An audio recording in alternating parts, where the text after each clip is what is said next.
and welcome back to my film and TV channels where we'll catch up with The Apprentice. Episode 4 we're up to now, so a third of the way through. Is it 12 episodes? I think it's 12, could be 13, but I think it's 12. So yes, and of course we've still got plenty of guys, 9 girls, 6 boys, so yeah, at some stage we're going to get a double or treble sacking. Was it this week? Yeah, or treble fired, shall we say? Not sacking, I think it's a better word. You're sacked, I think it sounds much nicer.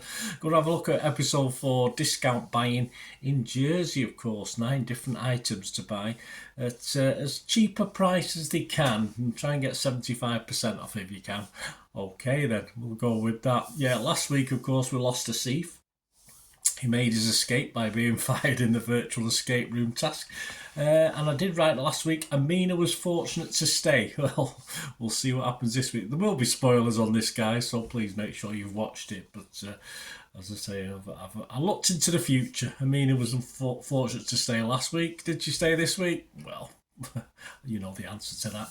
So join me as we look at this discount task. Please, if you are new to the channel, push that subscribe button, push the bell notifications. Everything film and TV, reality things like this. Not so much reality. I'm not into all these love and married at first sight and all this sort of thing. But this and traitors is stuff I've covered recently. So join me. Let us know your comments. Great to know your favourites as well. What you thought of the programme and who's standing out for you. I'll tell you who's standing out for me at the end of this episode. Anyway. So join me, and all your comments are very, very welcome on this or anything to do with film and TV, and I will respond or give you a like. And guys, if you're enjoying The Apprentice and enjoy my feeble efforts to talk you through and have a bit of a look at it, give me a little thumbs up as well, guys, if you can. Press that like button. Right, 9 items to source at the cheapest prices. Some weird and wonderful things, of course, mainly specific to Jersey. I'll be honest with you, I don't know what the rules are. Of course, they're allowed to phone people, etc., etc. I mean, I'd be ringing a library. I'd be ringing Jersey Library and finding out what all these items were very, very quickly, so you can actually plan what the hell you're supposed to be doing. But sadly, I think there was a lack of preparation by either team this week.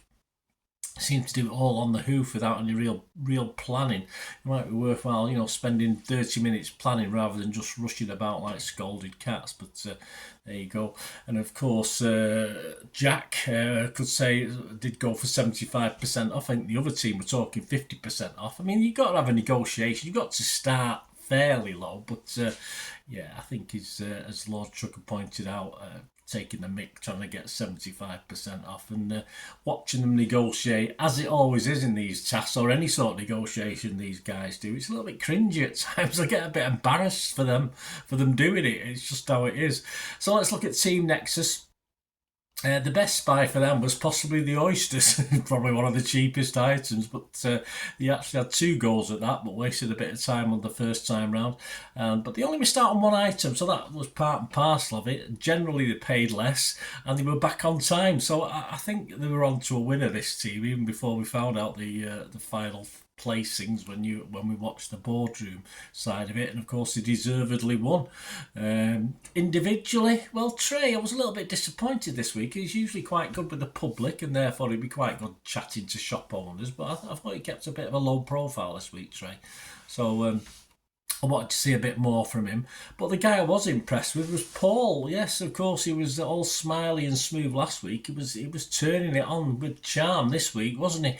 Did very, very well today. He was probably my standout this week, actually. I'd say I want to see a bit more, perhaps on the business side, rather than just talking and smiling and being nice to people. But yeah, he's certainly got away with him, and he's sort of got up in my estimations a little bit. Steve was okay, but not overly involved this week, I don't think. And well, Flo, flipping heck, yeah, she keeps that hard image.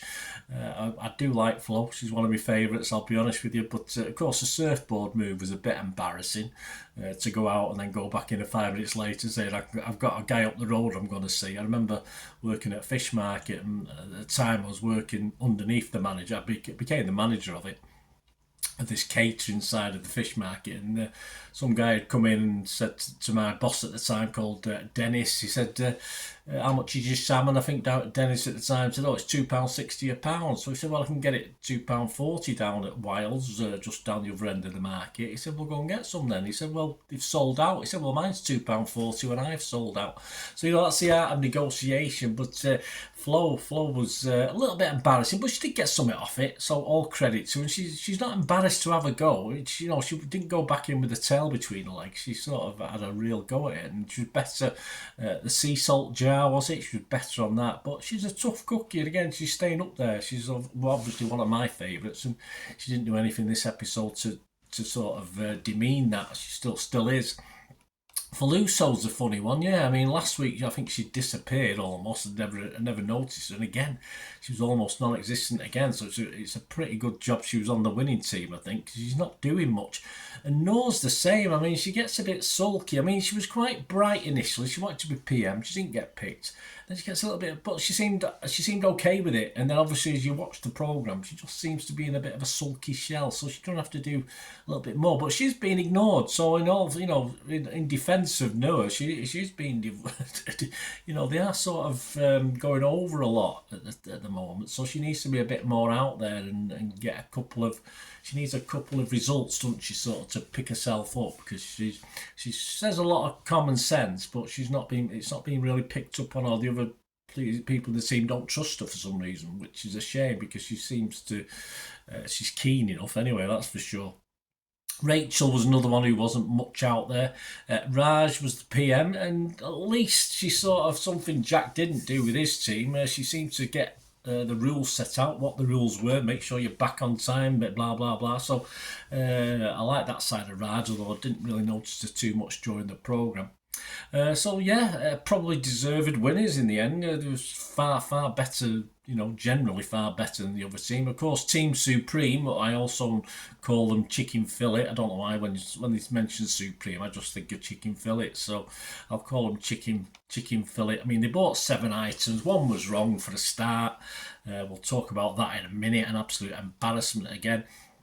And I think they paid more for all their items apart from one, so not great. It's no wonder they were on the losing side. If you look at the individuals, Amina, sub-team leader, bad decision to make a sub-team leader anyway, so probably Jack deserves sacking for that one.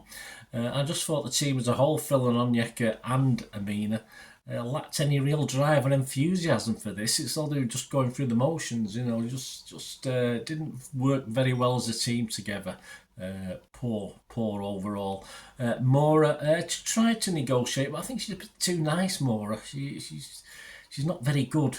We know she can't act. I think we've got a bit more of that next week in the next task. But she's not firm enough to do a negotiation. They shouldn't really. I don't think she should be pushing her forward for that. Onyeka, again, it was a bit of a surprise. Her negotiation skills were pretty poor. Someone said £14 and she come on 50p less. That's where's the room to manoeuvre, But I think she did it a couple of times. But a pretty poor effort today, of course, in that dire sub-team that we've already mentioned. So Onyeka didn't do very well. Sam, a bit quiet this time for me. Jack, yes, PM wanted his 75% off. Taught a good game, always has done, I think, throughout the 4 episodes. But it's unfair to say he's lost 4 tasks. I mean, most of the boys have lost at least 3 tasks, so it's not a big thing. But of course, one slow chugger had called him an amateur in the boardroom. I think the writing was on the wall, didn't you, for that one? Phil, again, part of that sub-team with Amina and Onyeka that was just dragged down. Was he dragged down to their level, or is this his level? I wasn't overly impressed with Phil. If he's not happy, I know he wasn't the project manager, but take a bit more responsibility and take charge of the thing. So a bit weak from Phil, I thought, today. Verdi was the best one. Verdi got his tape measure out.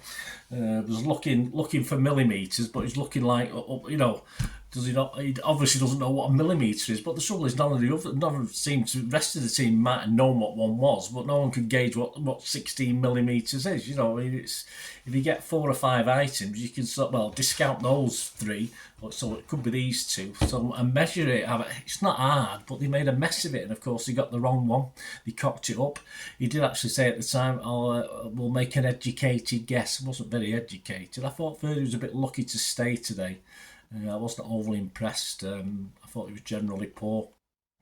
Well, there you go. I mean, who was sat so well? They were all brought back into the room, of course. Originally, Amina and Moore had been brought back by Jack, but they were all there eventually. I thought Moore might have been slightly unlucky, although I wasn't overly impressed with what she did. So, but to be brought back, but they were all there anyway. Amina, who classed herself as a risk taker, has been hanging on by a thread. As I said last week, I said she was lucky still to be in it. And she became the first girl to go, of course. And Jack, well, who Lord Sugar called an amateur, no surprise, he got the chop. Poor PMing, to be fair, on Jack. And I think it all went downhill from his claim that he wanted to go at 75% off. So I think Lord Sugar was totally right. He could have easily done a treble firing.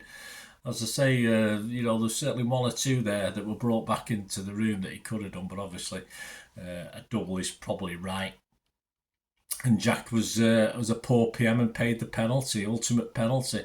Looking at the You're Fired programme, the panel had hired for Amina, but obviously, based on this episode, no, she wasn't as bad as other people, but on all 4 episodes, she was definitely firing material. And the audience also had her as hired, so perhaps they didn't watch the other episodes as well. But I think everyone was correct in saying Jack should have been fired, the panel and the audience. So who stepped up this week? Well, I don't think anyone on the Chicken Fillet team did too much. They're all pretty poor, especially that sub-team. But there was little in it. I think they all need to book up their ideas. Of course, there's only 5 of them now on that team, so next week they'll be mixed up again with a couple of the others on the other team, or at least one of the others on the other team, because we'll have a 7 and a 6, won't we? On the winning team, some lucky because he didn't do too much, but stand out for me this week and sort of heading my list at the moment. Heading my list for the boys and heading my list for the programme is potentially Paul, Dr. Paul, the charmer. He's gone up in my estimations. And I think we still have to keep Flo up there for stubbornness. I want to see a little bit more, not compassion, but a little bit more than just the ability to be hard with Flo. But it certainly will it'll get her far into the process. I think Lord Sugar appreciates that. So I think Flo and Paul are my top 2 at the moment. So let me know what your top ones are at the moment, guys. Who your favourites are. It'd be great to hear from you. And as I said, the teams will be mixed up again. I mean, I don't think they'll take 2 from one and put them in the other, or 1 from one and put them in the other. I think they'll move 2 or 3 across for each team and mix them up like that. So we'll know next week. And it's, of course, a Formula E task. It's a task to launch a Formula E team and pitch for sponsorship. So that sounds interesting. And, of course, little snippets we've seen. That should be quite an interesting programme. But there you go, guys. Hope you enjoyed that. Let me know your thoughts and comments, and all well, we've got on to episode 5, nearly halfway through, aren't we, already? Anyway, hope you enjoyed that. Thanks for watching, guys. Until we meet again, well, that's one thing, don't I? Please stay safe, everyone. Bye for now.